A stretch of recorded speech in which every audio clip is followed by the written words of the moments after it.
In this video, you will learn about the procedural steps for performing venipuncture, including the equipment required. This is an NHS Highland practice development skills video. This video has been made to be utilised in conjunction with the practice development skills training courses and can be used as a reusable learning unit to refresh your knowledge and skills. Course attendance and competency assessment must be completed before utilising the skill, and staff should make themselves familiar with the relevant NHS Highland skills policy, which can be found in the policies library on the NHS intranet site. Before approaching the patient, perform hand hygiene. Introduce yourself to the patient and explain the procedure, including risks and benefits. Gain verbal consent and check allergy status. Support the chosen arm on a pillow.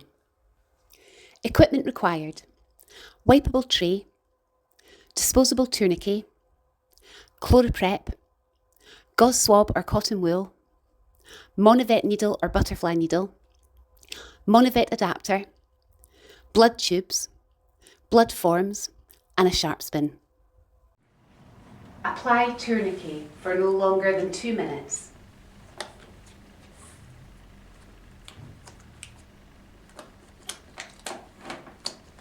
Select appropriate vein, then release tourniquet.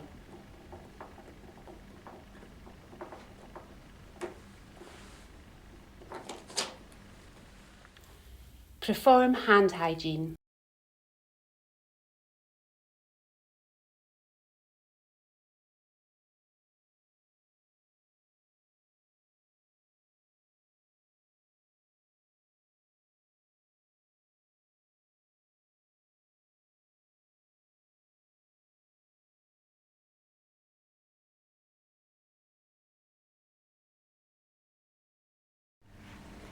Assemble equipment for venipuncture using ANTT, ensuring not to touch key parts.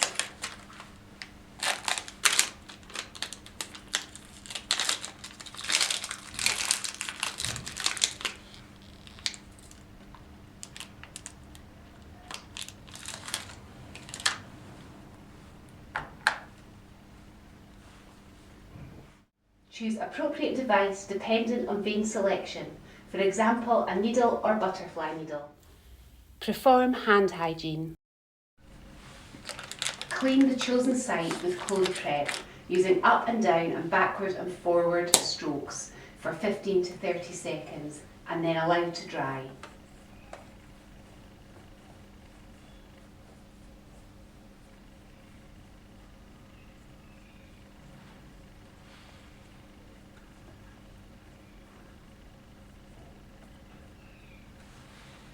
Do not repalpate vein once clean.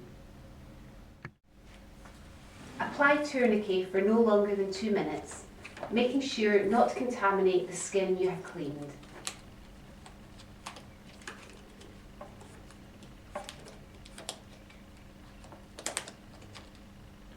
Apply non-sterile gloves.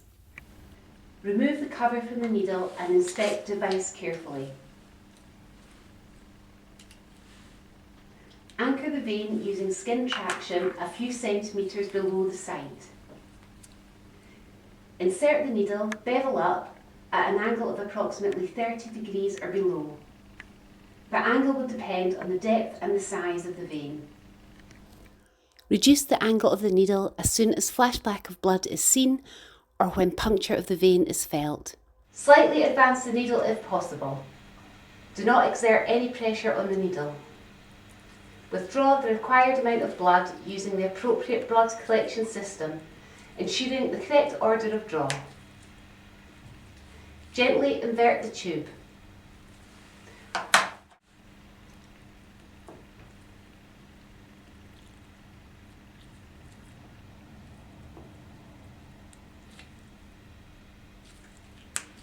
Release tourniquet and unattach the last blood tube. Gently inverted as guided in the manufacturer's instructions.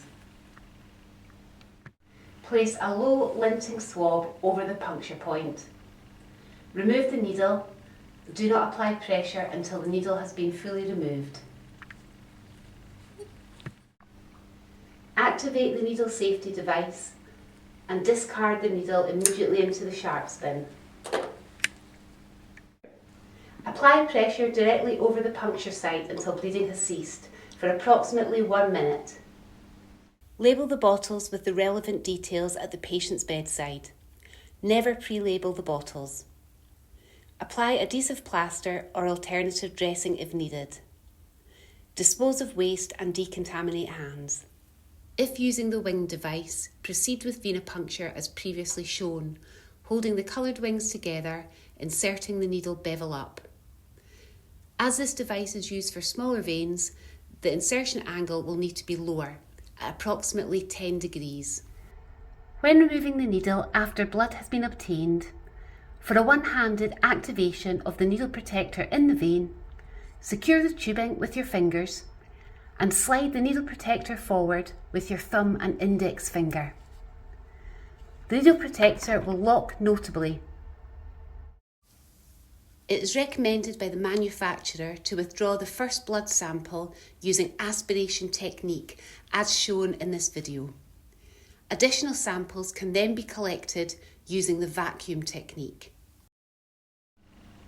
To pre-vacuum additional blood tubes, pull down on the plunger until an audible click can be heard, and then snap off the plunger. Please ensure that appropriate PPE is worn when carrying out all clinical skills, including aprons. Aprons have not been worn during the making of these skills videos to reduce noise interference.